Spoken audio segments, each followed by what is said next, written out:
राजस्थान ने अपनी रवायत को कायम रखा, यानी मरुद्रा में राज बदला लेकिन रिवाज नहीं।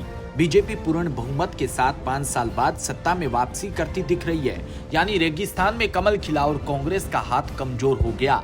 इन सब के बीच अब सभी की निगाहें राजधानी दिल्ली में दीनदयाल उपाध्याय मार्ग पर बीजेपी मुख्यालय पर टिकी है, जहां से तय होना है कि राजस्थान में किस नेता के सर पर ताज सजेगा। हालांकि दावेदार बहुत है, लेकिन कोई एक ही राजस्थान का असली किंग होगा।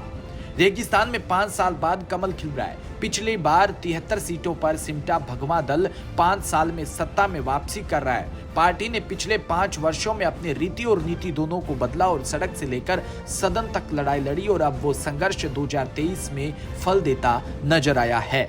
इस जीत का असली हीरो कौन है और किसके सर राजस्थान का ताज सजेगा, ये बीजेपी हाईकमान ही तय करेगा। हालांकि अब इस जीत के कई नायक बनकर उभर रहे हैं और अब वो प्रदेश की सत्ता के शीर्ष पद पर काबिज होने के लिए जुगाड़ में जुटे हैं। जानकारी के अनुसार इस रेस में फिलहाल हर नेता आगे है और सभी पीछे भी। इसकी वजह बीजेपी हाईकमान है, जो अक्सर चौंकाने वाले फैसले लेने के लिए जाना जाता है। हालांकि वसुंधरा राजे को लेकर चर्चा है कि अब वो भी रेस में टॉप 2 पोजीशन में बनी है। इसके संकेत उन्होंने चुनाव के आखिरी चरण और पिछले 2 दिनों में दिए हैं।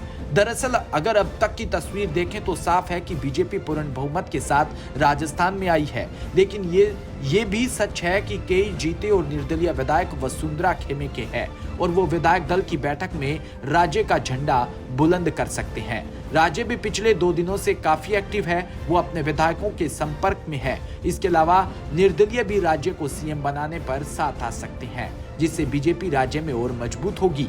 हालांकि कई फैक्टर वसुंधरा के खिलाफ है, जिसे चुनाव पूर्व में यह दावा किया जा रहा था कि बिना राज्य को सीएम चेहरा बनाए बीजेपी सत्ता में वापसी नहीं कर सकती, लेकिन ऐसा नहीं हुआ।